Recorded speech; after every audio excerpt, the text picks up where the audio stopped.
mbokk yi asalaamaaleykum ñu ngi leen di ziyaare di leen jaajëfal di leen nuyu kenn ku nekk ci fa nga ne di seq ak yéen waxtaan bu gàtt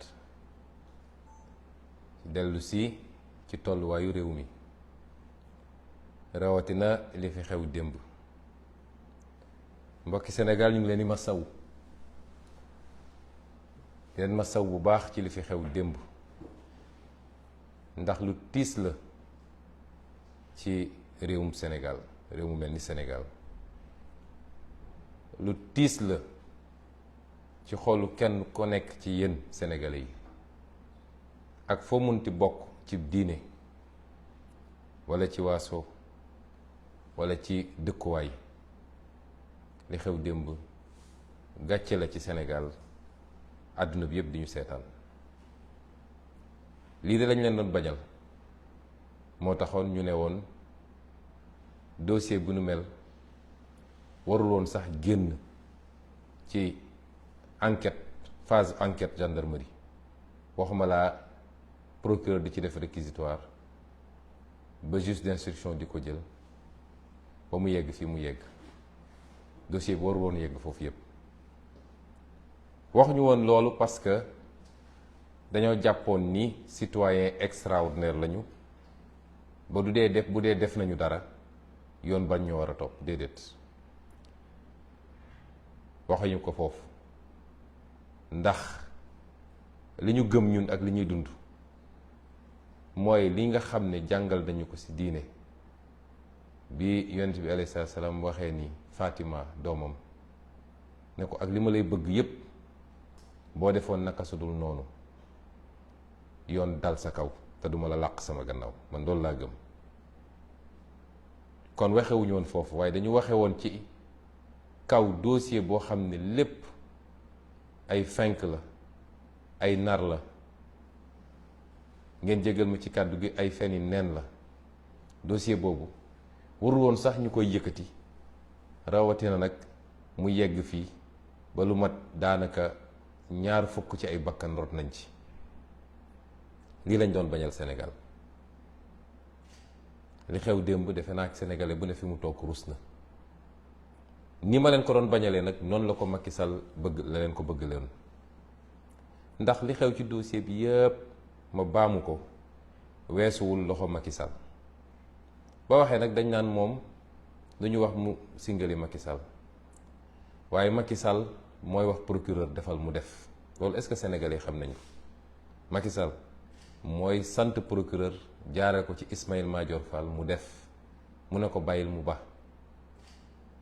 kon bi procureur Bassirou Guèye di yor dossier bi def ci lim ci def ci ay ñaawteef ba ñëpp gis ko te loolu umpul Macky Sall mu encouragé ko ci ne ko demal parce que boobu gisul leneen lu dul sama adversaire politique bi ma gën a sonnal bi ma gën a jaaxal am naa fu ma ko téye. loolu andi woon fi lim fi andi woon diggante février ak mars 2021 Sénégal yëpp génn ne ko àndu ñoo ko li ngay def ci dossier bi ñaaw na salte na te teguwul ci dëgg ndax bu ñaawoon te salte te tegu ci dëgg it yoon def li mu war a def rek ñu foogal ni bu ñu génnee ci loolu dina ci am lu mu jàngat mu boomoon ci 10 bakkan ak ñeent ba tey jii ñu ngi koy jooytu ñun ñëpp. te commission d'enquête bi mu annoncé woon sax defu ko ci ñëpp foog ni nag Macky Sall bu jógee ci lii dina seetaat dellu gannaaw ndekete moom ma nga doon dem uti doole gu mu nootee Sénégalais yi pour mën a wéyal li muy def seetu ci kilifa diine seetu ci société civile seetu ci parti politique seetu ci kenn koo xam ne ku ñu war a bàyyi xel la. Sénégal dañu war a jàpp ni Macky Sall li mu gëm mooy moom su mattee rek il faut mu dagg su mattee il faut mu dagg nekk na ci dëgg nekkul ci dëgg moom bu xasee ba matt faw rek mbir mu dagg mu nekk ci loolu. ku ne woon sénégalais yi 2 at ak genn wàll ci gannaaw Macky Sall dina jëlaat dossier bi andi ko ndax lii lépp weesuwul moom li mu nekk ci gannaaw justice di ko sant ak di ko dig. ñëpp gis nañu instruction bi nga xam ne juge d'instruction bi ñu wax Maham Diallo def na ko démb defe naa fi mu toog war naa am gàcc, ndax yow sooy instruire dossier ba nga koy instruire yëpp mosuñu laa andil preuve boo mën a téye, te looloo xew démb, ñàkk preuve boobu ba Sénégal yëpp gis ko. ñu dem nag ba démb ci ñi seede ñëpp nga xam ne mat nañu juróom ak lu tegu, ñu dem andi benn seede boo xam ne kenn gisu ko bi ñuy dem gendarmerie, kenn gisu ko bi ñuy dem juge d'instruction, kenn gisu ko ba démb ñu dem laqarti ab témoin boo xam ne kenn xamul fu ñu ko jëlee. waaye juge d'instruction xam na ni bi muy def instruction ba di ci bind ba di ma xas man ak di ma saaga, yàlla xam na ni gënuma ci bépp fànn nag, ndax li mu def xam nañ fi lu ko def loo. te liggéey naa ba jóge fi ma doon liggéey, kenn mësul xalaat man ñu mën maa imposer ab décision ak lu ko mën a lal ci suuf. moo tax démb fi mu toog war naa am gàcce, Sénégal yi war nañoo am gàcce ci li mu liggéey. noonu ba nii ñu programmé, mbokk yi xool leen ci ñaari weer yi ñaata yoon la ñu woo Ousmane Sonko ci justice ci lu tegul ci yoon. ñu xam ni procureur moom mooy programmé, te procureur mooy Ismaïla Madior Fall mooy Macky Sall. ñu ne nag citoyen du négocier ay conditions yu mu demee, man négocier wu ma conditions yu ma demee justice, dama négocier wul dara. dama ne liñ ma bëgg a teg su dee du yoon du ma ko def, man négocier wu ma de, ndax doo nekk ci dëgg ba pare di négocier. niñ ma bëgg a di tëj sama koñ, di terroriser sama njaboot, di toj samay oto, di ma gaañ, fi léegi looloo ngi fi, du ma dem uyu ji. kooku du négociation. donte nag am na ay kilifa yoo xam ne ci kilifa justice la ñu bokk, ñoo dem ba naqarlu ànd ak ñun ni li ñu doon def du yoon, ñoom ñoo dem jël seen initiative woo leen ne leen il faut que état bi respecte liberté Ousmane Sonko en tant que citoyen mun a dem di ñëw saa ñu koy teg li ñu koy teg. ñoom nag ñu jàpp ni man maa doon négocier, man négocier wu ma de, man li ma nekk dama koo gëm, nekk ci dëgg. ku ma ëpp doole di ma soo may rey di ma rey ci dëgg, waaye négocier wu ma. kon ni ñu ko programmé ci fan yi yëpp, procès sur procès, bu la ci gën a ñàkk solo nga ne bii la, te lépp ngeen xam lan mooy jubluwaay bi. ñu ne woon donc gàcce gi am démb, ay nit yoo xam ne ñaari at ñu ne yor nañu ay preuve yoo xam ne bis buñ ko génnee àdduna tukki. defe naa keroog rek bi may mujjee wax nee naa leen ku ànd ak Ousmane Sonko boo tëddee demal nelaw ba yandoor, ndax lu toll ni tarfata ayn ci preuve amuñu ko. ndax lu am mooy am preuve, waaye lu amut mënul am preuve. mbokki Sénégal, ndax yaakaar ngeen ni man Ousmane Sonko rafle naa ci jigéen ba naan maa ngi dem di siif jigéen? loolu mun na dugg ci xelu kenn ci waa Sénégal. di ko def nag di ko defaat ci bërëb boo xam ne mën nañ ma faa jàpp, loolu xel mën na koo nangu. xanaa su ma demoon bay siif sax du ma dem seet lu niroog dàngin gu AVC ma naan moom laay siif? wax dëgg yàlla ñàkkuma choix. man yàlla xam na ni su doon loolu rek laa soxla, jigéen rek laa soxla, bëri na foo xam ne bu ma fa xoolee tàllal loxo ne soxna laa bëgg ñu may ma tout de suite. kon ban rafle laa war a am ba di lambari naan maa ngi siif ay xale yu jigéen? amul benn jote boo xam ne am na sama diggante ak xale bi, waaye ay nit jël nañ ko, ñépp xam ko, xam ni Mamour Diallo moo sumboon mbir mi ànd ceeg maître Gabisso, loolu ñépp xam nañ ko. moom ci boppam wax na ko ci ay audio. fan la juge bi teg audio yooyu démb? li tax tegu ko ñépp dégluwaat ko, lu dul laaj na ko ndax audio yi nangu nga ko, mu ne ko waaw nangu naa ko, maa ko wax, waaye dama doon kaf. koo xam ne nee nga dangaa ëmb depuis ñetti at wala ñaari at ak genn wàll, wasino ñu ne li tax nga wax ko dama doon kaf, dama doon naxeete. nga dellu si ni yor naa ay preuve yu dul jeex, mi ngi fii sama téléphone, mosoo génne ay preuve. nga dellu si def say audio wax lu doy waar loo xam ne ku ne tudd nga ko ci ñi nga wër ne def na ma lii, def na ma lële. ne Mamour Diallo moo ma sant lii, ma dem ba xam ne aw ma pexe, ma ne naa ko nax, moo tax ma woote ne ñëw leen, am naa li ngeen bëggoon.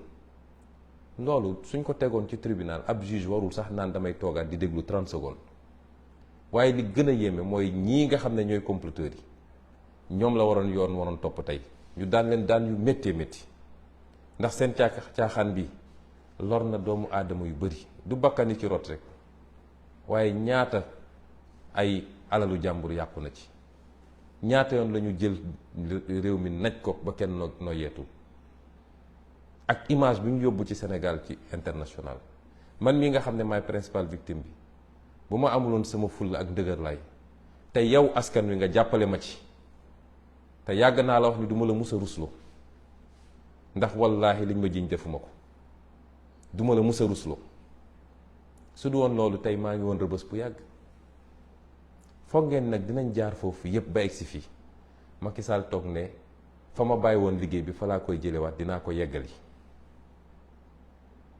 déedéet loolu mënul ne ndax bakkan yi ci rot war ñu ñëw gën a gore ñun ñoom la wax ñu ne force restera à la loi mooy ñoom li ñu bëgg a def loo justice dañ koy def ba mu mat sëkk faalewuñ ci Masamba faalewuñ ci Mademba faalewuñ ci preuve faalewuñ ci ku am dëgg ñun nag ñoo war a am suñu fulla ba nit wan leen ni force restera au peuple mooy askan wi kenn du ko noot ci lu dul dëgg li xew démb gàcce la ci Sénégal rus naa ci am naa ci lu ma naqari li tax nag suñu xel warul dal ci justice ni muy doxee ba tey xam ngeen ni li xew démb yoon dafa ne mënoo àtte nit en matière criminelle lu dul am na ku koy layal avocat kenn mënul def procès te avocat amul démb ndey soxna su dul ndey Xadi Njaay su dul dara sax di jigéen goo xam ne mu ngi toll diggante ñu naan juróom-ñaari weer wala juróom-ñetti weer nga téye ko ci suba ba xaaju guddi nanguloo ko sax mu am avocat bu toog ci wetam ñu ne la bu amul avocat da nga war a arrêté ba ñu ko may ko mu dem uti ay avocat nga doog a def procès bi li xew démb musul am ci histoire justice ci àdduna nga ne faw rek ma def procès bi mujj gi moom lañ doon wax moom Ndeye Khady ndax am nga laaj yooyu laaj témoin yi ndax moom mooy avocat wu boppam procès boobu dafa nul amul fenn ci àdduna naka la ay juge mën a defee loolu ba pare ñu ne ñu na seen xel dal dem leen rek ngeen wuyu ci bu amee ñaari sénégalais yu gëm ni dossier boo xam ne politique a ngi ci Macky Sall ne dee rek même su ma dul doon candidat sax Ousmane Sonko il faut mu yóbbaale ko ay nit dem di toog ak moom ay nit yu nekk ci nguur comme yu nekk ci opposition naan ko boo sàgganee ba Ousmane Sonko toog dig na la lii dig na la lële nee na dina la def nii na la def laa mu ne bakkanam la ci teg faw rek mu yóbbaale Ousmane Sonko waaye réew du doxee noonu réew lay doxee ci kaw ay chartes li war a tere Ousmane Sonko nekk candidat dafa war a doon lu wóor te wér waaye du ay caaxaan bi ñu commencé ba léegi ci tappale la ñu nekk nee nañu Ousmane Sonko jot na convocation waat naa ci yàlla billaahi wallahi bu dee jot naa convocation yàlla na ma yàlla alak ila yawmi diin te ñoom ñi wax ni jot naa convocation ku ci waat lii lakk commissaire bi bind ne ñëw na sama kër fii si Ziguinchor fekk ma taxaw ci buntu kër gi mu jox ma convocation wallaahi waxul dëgg dafay fen moom xam na ko ñoom ñi ko def xam nañ ko te li gën a yéeme nee nañu jox nañ ma convocation fii ci Ziguinchor le 11 commissaire Adramé attesté ko ne commissaire Massali bi nekk Ziguinchor moo ma fekk sama buntu kër même commissaire Adramé moo defaat beneen rapport le 16 ne Ousmane Sonko jotuñu koo gis joxuñu ko convocation te moom nee na le 11 jox nañ ma convocation document yëpp mi ngi fi nañ ko génn ngeen gis pour woon leen tappale gi nekk ci justice fi mu toll nii ak ni ñuy jalgatee yoon dès lors que jox nañ leen commande politique ne leen yéen a xam fu ngeen koy jaare waaye faw rek ngeen dagg bopp waa ji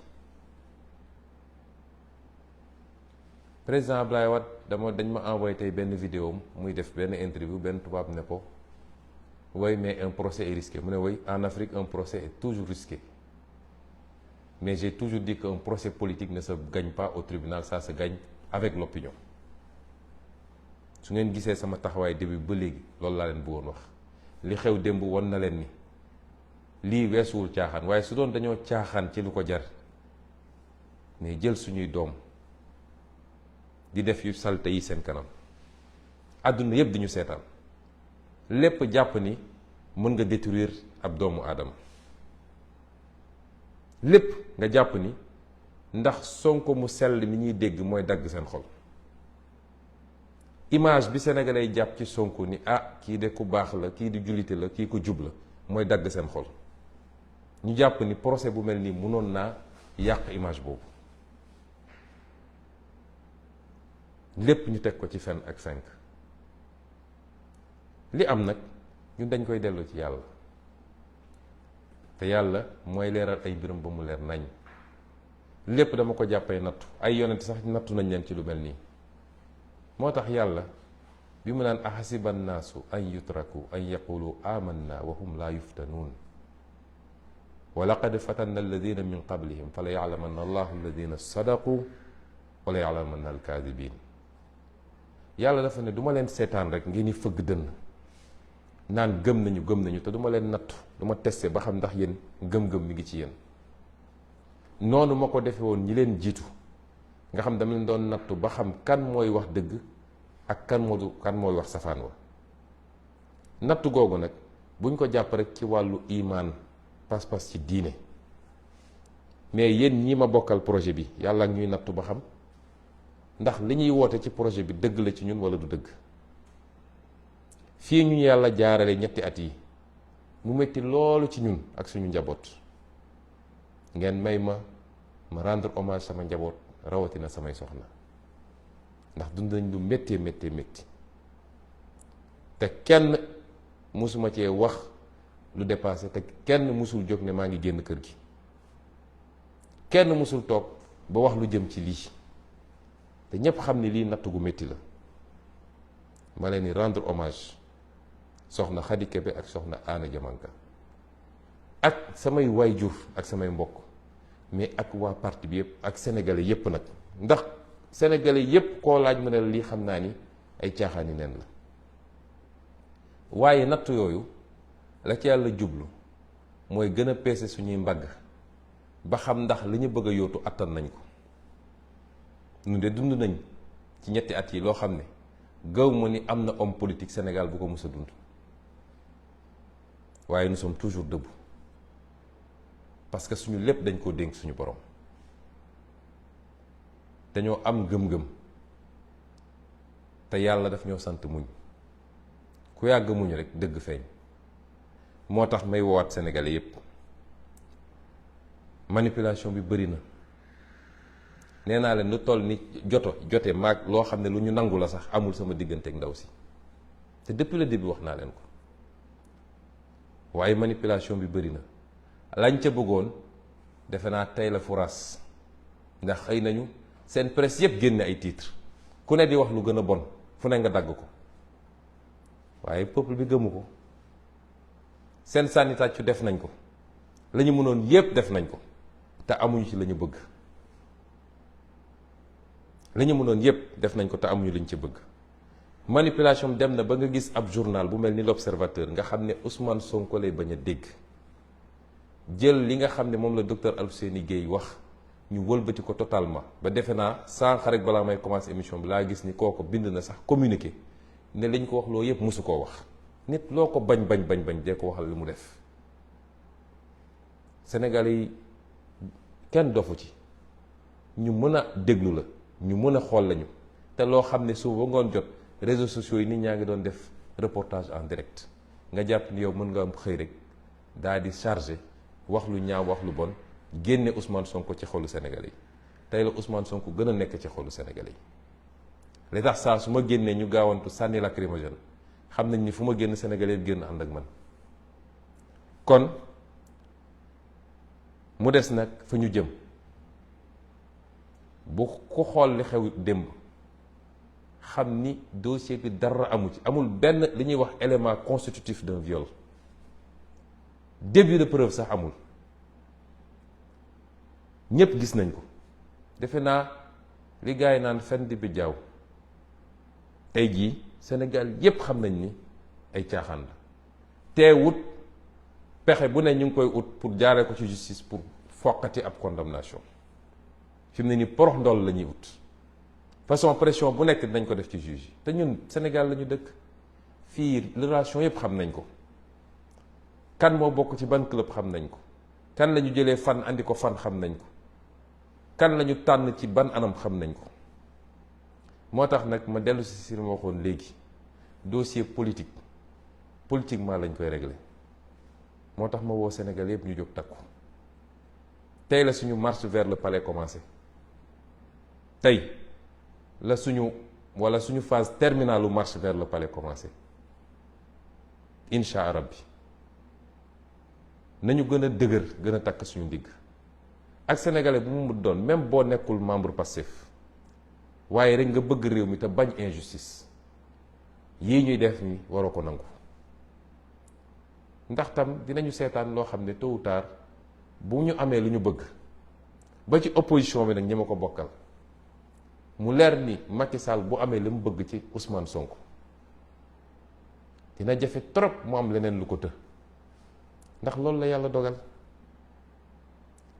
def na ko defaat ko mu yomboon loolu ci moom yàlla dogal bi mu egsee ci ñun la jafe ci moom mu jàppal ñu ko nag benn en boo xam ne ndax jàpp na ni moom xàlloon na yoon woo xam ne ay waxu troisième mandat yooyu yëpp formalité lay doon ci moom mu yegsi ci ñun nag ñu doon dangar gi nga xam ne moo ko tëbalee yi moo tax mu def ko mbiru personnel ne faw rek ma def ko lu méttee métti lu nit xalaatul lu métti rek naa ko teg loolu nag dafa interpeller chacun et chacune ci ñun Sénégalais yi ànd naa ak Ousmane Sonko ànd ma ak moom amul solo mais ku seetaan lu dul dëgg ba mu raw buñ ci paree ci fi gën a dëgër buy dal sa kaw dina la bett te doo ci mën dara réew mi justice lañ fi bëgg réew mi jàmm lañ fi bëgg te justice mooy andi jàmm réew mi tolloole nit ñi lañ fi bëgg réew mi bañ bàyyi di jël li nga xam ne dénk nañ la ko ci doole nguur di ko dalee ci kaw nit ñi loolu dañoo bëgg mu jóge fi gannaaw yàlla ma baamuwaat ko gisuma ci àdduna luy dund loo xam ne mun na détruire Ousmane Sonko ndax li ma defar ñoom xamuñu ko borom bi la moo tax may soññaat ñépp di woo ñépp pour ñu jóg jeunesse bi ci yéen lay doore lu ne ñu ngi koy def nag pour détourner leen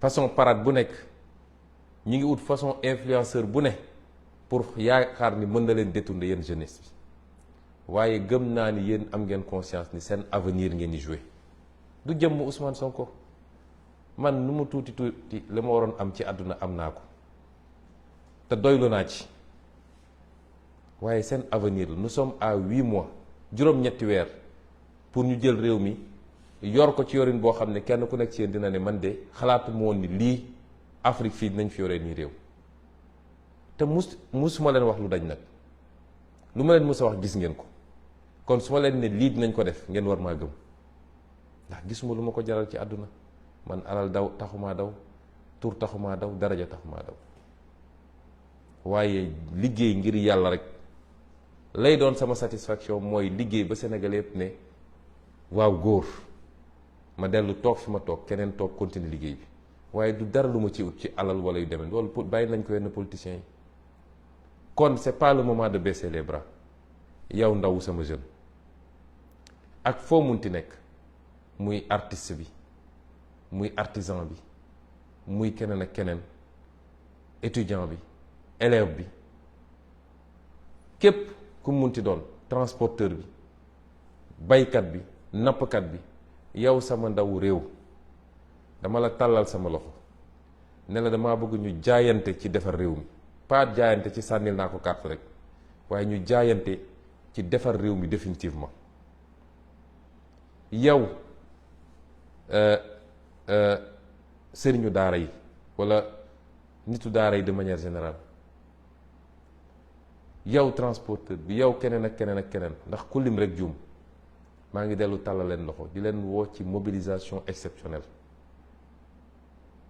Macky Sall na dellu gannaaw ci lii mu nekkee. lu ko moy nañu jaral sax ñu ñàkk lépp waaye nañu taxaw jàkkaarloog moom jàmmarloog moom. lii la ñu bëggoon waxtaan ak yéen di leen wax ni bés ni ki ëllëg gën saa gudd gannaaw ëllëg bu soobee yàlla dinañu door dellu si ci ndakaaru. ñun ñëpp nañu waajal ndakaaru ndax fa la mbir yi di amee. dellu jaale ñi nga xam ne ñàkk nañ ci nit te mu waroon jeex ci Sénégal. waxaat nag tamit ni war nañoo taxaw tembe bañ ñu jàppati suñuy nit ndax kii di Macky Sall su làmbee mun a du dellu gannaaw day continuer di continuer. jàpp ji bëri na te tegul ci yoon te kenn mucc ci ku bind article sax ñu jël la tëj kenn mucc ci. kon dañu takk suñu ndigg ndax lii weesu na dictature léegi dañ doon wax dictature rampante waaye dictature bu fes gànn la ñëpp di ko gis.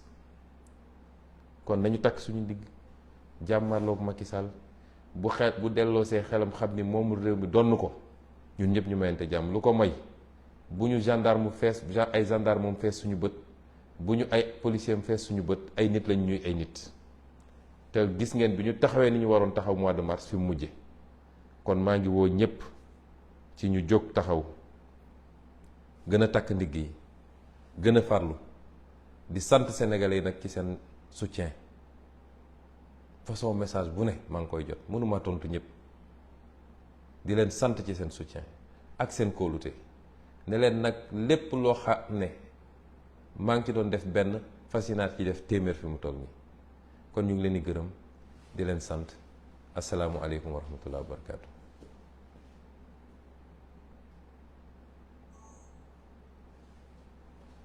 Français.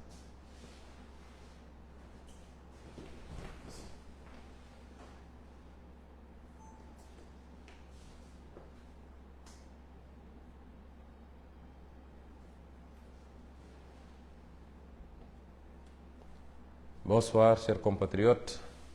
Bonsoir, chers amis africains et chers amis de partout du monde.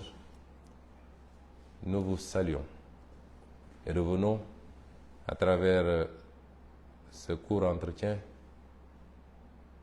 nous exprimer sur la situation du Sénégal qui aujourd'hui attire tous les regards. Je commencerai par présenter des excuses au peuple sénégalais. Pas à mon nom, mais au nom de tous ceux qui sont à l'origine de cette mascarade qui n'honore pas le Sénégal. Et ce que nous voulions justement éviter lorsque, au début de cette affaire, nous avions appelé le président Macky Sall et tous les comploteurs qui sont derrière cette affaire-là à reculer pendant qu'il était encore temps. Non pas que nous nous considérions comme un citoyen au-dessus des lois, mais parce que nous considérions simplement qu'il n'y avait pas matière à mettre tout le pays en danger sur la base d'un complot manifeste, non assis sur des faits probants. Ce qui s'est passé hier est venu confirmer ce que je disais au peuple sénégalais, ce que j'ai dit au monde entier. On a vu hier la démonstration du complot. Et lorsque certains témoins, tels que le capitaine Touré, a commencé à développer sur la manipulation du PV d'enquête, on ne l'a pas laissé développer. Lorsque Madame Tal a commencé à développer sur les implications du président Macky Sall, selon les dires même de la plaignante, on n'en a pas tenu compte. Hier, le complot a été mis à nu, nonobstant le fait que, à cause de leur comportement extrêmement injuste, agressif à mon endroit, lors des dernières convocations dont j'ai fait l'objet, nonobstant le fait qu'à cause de cela, je n'ai pu me rendre hier au tribunal, parce que j'ai été très clair et je le rappelle à l'endroit de la communauté internationale. Je n'ai jamais refusé de déférer à une convocation de la justice. Mais tout le monde a vu le traitement auquel j'étais soumis à chaque fois que j'ai essayé de déférer à une telle convocation. Mon quartier est barricadé, ma famille est terrorisée, mes enfants sont privés d'école. Ma voiture est caillassée et cassée. on m'extrait de force, on m'asperge de liquide toxique pour me mettre dans des fourgons. C'est cela qui nous a amené à cette posture de dire, tant que ces comportements déviants de l'État ne cessent pas, nous ne répondrions plus à une convocation de la justice. Mais nonobstant notre absence, vous avez vu ce qui s'est passé au tribunal. Rappelez-vous que lors de la fameuse confrontation, que le juge d'instruction n'avait tenu que pour essayer de m'humilier. Quand je suis sorti, je vous ai dit que c'était un massacre. Et hier, c'était encore un massacre. Le seul objectif, c'était de livrer une jeune fille manipulée, à qui on a promis passeport diplomatique et exil à l'étranger, plus de fortes sommes d'argent, qui ne comprend même pas le rôle qu'on veut lui faire jouer, l'amener devant un tribunal et lui imposer des récits salaces, soi-disant pour jeter l'opprobre sur le candidat Ousmane Sonko. Et c'est ça qui est dramatique. Une jeune fille de rien du tout, prise au piège d'ogres politiques qui ne feraient jamais faire la même chose à leur propre fille, à leur propre sœur, et qui tiennent aujourd'hui en otage cette pauvre demoiselle, qui n'est pas si innocente que cela, puisqu'elle aurait pu se rétracter depuis longtemps, mais elle continue, de plus belle. Et c'est pourquoi elle doit comprendre que tôt ou tard, elle paiera le prix fort de son forfait. Elle et tous les comploteurs qui sont avec elle, les Mamour Diallo, les maîtres Gabisso, toute la chaîne et tous ceux qui, dans l'instruction de ce dossier, etc., se sont comportés d'une certaine manière. Parce que le Sénégal a payé un lourd tribut à cause d'un dossier aussi vide. Chers compatriotes, chers amis étrangers, pour un dossier de viol, la partie civile, ni le parquet, ni la partie civile n'ont été à mesure d'apporter la moindre preuve, parce qu'il n'y en a pas. Il n'y a ne serait-ce que l'existence d'une relation intime avec cette jeune fille, a fortiori un rapport non consenti. Et je l'ai dit depuis le début. Aucune preuve, aucun début de preuve même n'a pu être produit pour une audience qui s'est étirée de 9h ou 10h jusqu'à 3h du matin. Mais ce qui s'est passé hier nous interpelle. Ce qui s'est passé est très grave. On n'a jamais vu autant de violations des droits de la défense dans un procès. Comment peut-on admettre, alors que le droit, le code pénal et le code de procédure disent de manière très claire qu'on ne peut pas juger quelqu'un en matière criminelle sans l'assistance d'un avocat. Et hier, des juges ont soumis Mme Ndeye Khady Ndiaye en état de grossesse de 8 mois à une procédure que rien ne justifiait, un empressement que rien ne justifiait, toute une journée jusqu'à tard la nuit, sans qu'elle soit assistée par un avocat. Comment vouliez-vous qu'on fasse confiance à une justice qui fonctionne comme ça? Il n'y a pas de violation plus flagrante. Elle n'a pas eu droit à un avocat. Et le tribunal lui demandait de poser des questions aux témoins parce qu'elle était son propre avocat. À l'endroit de la communauté internationale, c'est ça la justice sénégalaise aujourd'hui sous Macky Sall. Et on nous dit de faire confiance à cette institution-là pour juger en son âme et conscience. Les violations, on ne peut même pas les énumérer. Elles sont énormes. On a voulu faire croire aux Sénégalais que j'aurais reçu une citation. C'est parfaitement faux. Jamais je n'ai reçu une citation. Le commissaire Mansali de Ziguinchor a délibérément menti, si c'est lui qui est l'auteur du PV, en disant qu'il m'a trouvé devant chez moi, en décrivant les murs de la maison, mais tout Ziguinchor connaît ma maison, et qu'il m'aurait remis une citation que j'ai refusé de prendre et que je n'ai pas signée. Je jure qu'il a menti. Et, comble de contradiction, on antidate ce document, parce que lui, il a été saisi le 11, au soir. On antidate ce document pour le dater du 11, sous la supervision du commissaire Adramé Sarr de la DIC, et le même commissaire Adramé Sarr établit un autre document pour le 16, donc postérieur à ce document, pour dire qu'il n'a pas pu remettre de convocation à Ousmane Sonko. un crime n'étant jamais parfait, nous sommes en présence d'un mensonge. Comment aujourd'hui la police de ce pays, et c'est la deuxième fois qu'on m'a fait ça, parce qu'on m'avait fait ça avec le dossier ce faux dossier de diffamation, en se présentant chez moi et en disant qu'un de mes gardes du corps a déchargé alors qu'il n'en était absolument rien.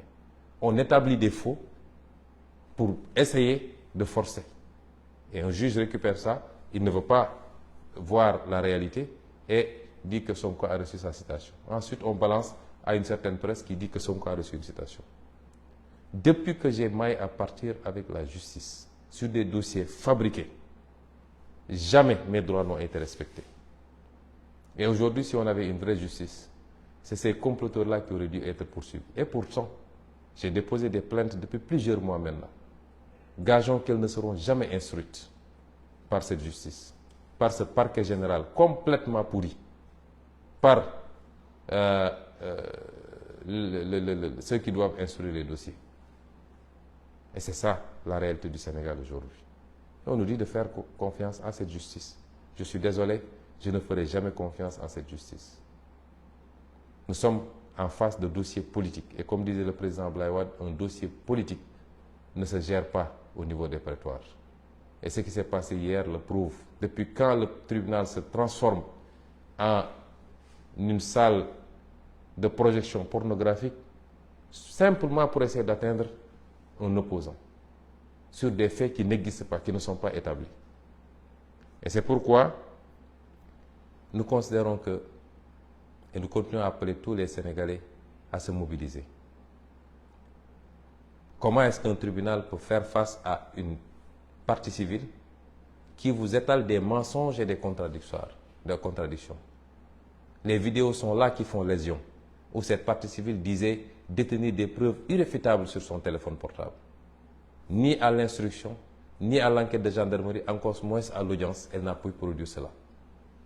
Comment cette partie civile peut dire qu'elle ne connaît pas Mamour Diallo alors qu'il y a une vidéo qui circule où elle dit « c'est moi qui ai enregistré Mamour Diallo parce que je voulais avoir des preuves pour la suite ». Comment cette partie civile peut avoir déclaré avoir été enceinte et 2 ans plus tard, toujours pas de bébé, et devant un juge, elle dit non, c'était juste pour avoir la possibilité de m'échapper. Et enfin, la liste est encore longue, on peut encore sortir, mais comment une partie civile peut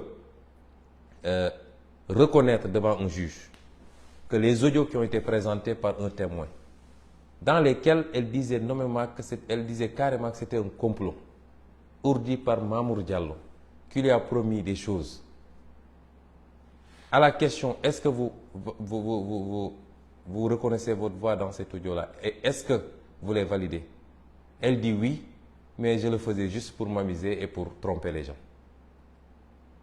Quelle crédibilité peut-on accorder à une partie civile qui ment à tout le monde, qui a accusé tout le monde, y compris ses avocats, beaucoup de personnalités de la République? Comment est-ce que la République du Sénégal, la justice sénégalaise peut s'abaisser à ce niveau-là pour dire soi-disant qu'ils organisaient ce procès?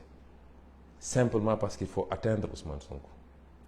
Voilà là où nous en sommes. Et c'est cela que nous voulions éviter au Sénégal. Parce que le Sénégal ne mérite pas ce spectacle-là.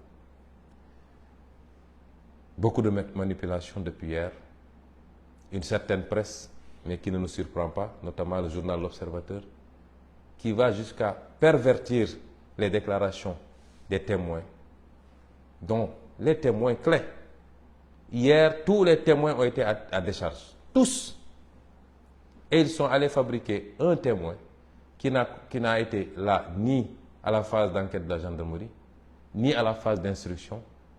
À la dernière minute, lors du procès, on nous sort un témoin que personne ne connaît pour raconter des histoires. Tous les autres témoins ont témoigné à décharge. Et surtout les témoins clés. Parce que dans ce dossier, qui est témoin clé? C'est le gynécologue. C'est celui qui a fait l'enquête préalable. C'est l'employeur. C'est l'autre masseuse. C'est ça les témoins clés. Et tous ces témoins clés ont témoigné à décharge. Pas parce qu'ils veulent être avec Ousmane Sonko, parce que je ne les connaissais pas jusqu'à cette période-là. Et tous sont des proches plutôt de la partie civile. Comment un juge peut, sur un dossier comme ça, imaginer une fraction de seconde aller condamner Ousmane Sonko? Et voilà où on en est. Et c'est pourquoi, malgré toute la manipulation médiatique, le peuple sénégalais n'est pas dupe et comprend ce qui est en train de se passer. Et c'est à ce même peuple sénégalais que je lance un appel. Ils vont chercher toutes sortes de parades pour trouver ne serait-ce qu'un petit prétexte pour essayer de condamner Ousmane Sonko. Ce procès a déjà été fait par le peuple sénégalais. Le président Macky Sall veut nous faire croire que quand il mord, il ne lâche que quand ça coupe. Il ne doit pas avoir plus de détermination que nous. Ou alors on n'aurait pas la vérité avec nous. Il ne doit pas être plus déterminé que nous. Ni lui, ni son groupe de comploteurs, encore moins sa succursale politique, qui passe tout son temps à insulter, du matin au soir, à essayer de dénigrer, de jeter l'opprobre sur les gens. Je l'avais dit, je maintiens mon gatsa, œil pour œil, dent pour dent, parce qu'ils ne sont pas plus nombreux que nous dans ce pays. Ils ne sont pas plus déterminés. Nous n'avons pas à fléchir devant Macky Sall, parce qu'il n'est pas dans le vrai. Et on lui a donné toutes les opportunités possibles pour comprendre que la voie qu'il s'est choisie est sans issue. Mais apparemment, il n'en fait qu'à sa tête, parce qu'il croit qu'il a la police, la gendarmerie et quelques magistrats, il peut faire ce qu'il veut. Je vous ai toujours dit que je suis prêt au sacrifice ultime. Ce n'est pas pour autant qu'ils vont essayer de m'assassiner pour dire c'est lui qui avait dit qu'il serait, donc il s'est tiré une balle. Non, je ne suis pas suicidaire. Je sais ce que ça veut dire dans ma religion. Mais je me battrai avec tous les moyens qui sont à ma disposition contre l'injustice. Et j'appelle tous les Sénégalais à se mobiliser à nos côtés. Parce que si Macky Sall arrive à ses fins avec Ousmane Sonko, mais rien ne le retiendra plus dans ce pays. Et vous le savez, ce sera la dictature totale. Il avait réussi à se baliser tout un boulevard et c'est au dernier moment qu'il a vu sortir de nulle part un Ousmane Sonko et ça lui a posé un problème. Et donc, j'en appelle à tous les Sénégalais, la jeunesse particulièrement, parce que c'est votre victoire qu'on va vous voler. C'est la possibilité que vous avez, plus que toute autre génération antérieure, de prendre votre destin en main, de prendre votre pays en main et de prendre votre continent en main. C'est ça qu'on va vous voler. Et c'est le même système qui veut aujourd'hui vous voler ça. Et se perpétuer dans la corruption, dans le détournement de deniers publics, dans les choix non prioritaires, dans la compromission des intérêts nationaux. Est-ce que vous allez l'accepter? On essaie de vous amadouer. On essaie de prendre soi-disant des influenceurs de partout, etc., pour détourner la jeunesse que vous êtes. Et j'ai conscience que vous êtes aujourd'hui une jeunesse complètement au fait des réalités. Vous avez conscience des enjeux. Et c'est pourquoi j'ai confiance en vous. La jeunesse d'abord, mais toutes les femmes du Sénégal. Parce que quand le pays va mal, les premiers à être fatigués, c'est les femmes. Parce que c'est elles qui gèrent les foyers. Elles ne peuvent pas tourner le dos à la famille. Vous êtes concernés par cette bataille. Les personnes âgées, mais tous les secteurs professionnels et socio-professionnels. Agriculteurs, transporteurs, artisans, marchands ambulants, étudiants, élèves, et j'en passe, enseignants. Vous êtes tous interpellés aujourd'hui. Ce combat est le vôtre avant d'être même celui de Sonko. Je n'en suis qu'un élément. Et notre rôle, c'était de gagner le pari de la conscientisation. Et je pense que vous êtes tous conscients maintenant des enjeux. Nous sommes à 8 mois de la fin de cette première partie de notre parcours. Parce qu'à partir de 2024, s'il plaît à Dieu, nous ouvrons une autre page qui nécessitera l'engagement, la détermination, le patriotisme de chacun et chacune d'entre vous. Ne laissons pas passer cette occasion, parce que nous le regretterions tous. Ne laissons pas passer cette occasion, quelquefois par, excusez-moi d'un certain nombre de termes que je vais utiliser, quelquefois ça peut être par ignorance pour certains. Pour d'autres, c'est parce qu'on a peur de grenades lacrymogènes ou qu'on nous prenne, etc. Mais nous sommes un grand peuple. Macky Sall ne peut pas tous nous emprisonner, encore moins nous tuer. Il n'ose même pas le faire. Donc, ce que vous devez savoir, à chaque fois qu'il y a une victime, la pression s'accroît sur Macky Sall. Au niveau intérieur d'abord, mais au niveau international. À chaque fois qu'il fait des prisonniers politiques, la pression s'accroît sur lui. Continuons à lui mettre cette pression-là, parce qu'il n'a même pas de place pour nous emprisonner tous. Et encore moins oser nous tirer dessus tous tant que nous sommes pour faire un massacre à grande échelle. Et c'est pourquoi je réitère mon appel à chacun et à chacune d'entre vous. Je rendrai hommage à des femmes. On a utilisé une femme pour mettre ce pays dans la situation où il est. Mais des femmes ont montré énormément de dignité. Et je veux citer Mme Ndeye Khady Ndiaye. Je la donne en exemple à tout le peuple sénégalais. Et nous devons tous la soutenir. Tout Sénégalais qui peut la soutenir n'a qu'à la soutenir. Elle est l'exemple de la dignité humaine. Elle a failli perdre un bébé à cause de cette affaire. Et maintenant, on lui fait prendre des risques sur encore un bébé à cause de cette affaire-là. Et malgré tout, elle reste stoïque. Elle aurait pu encaisser énormément d'argent qu'on lui a proposé. On aurait pu céder aux menaces.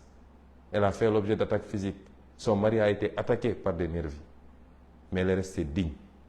Je veux lui rendre un vibrant hommage. Elle a donné un exemple à tous les Sénégalais, hommes, femmes, tout le monde. Elle ne doit pas être plus digne que nous. Et c'est pourquoi nous devons gagner ce combat-là.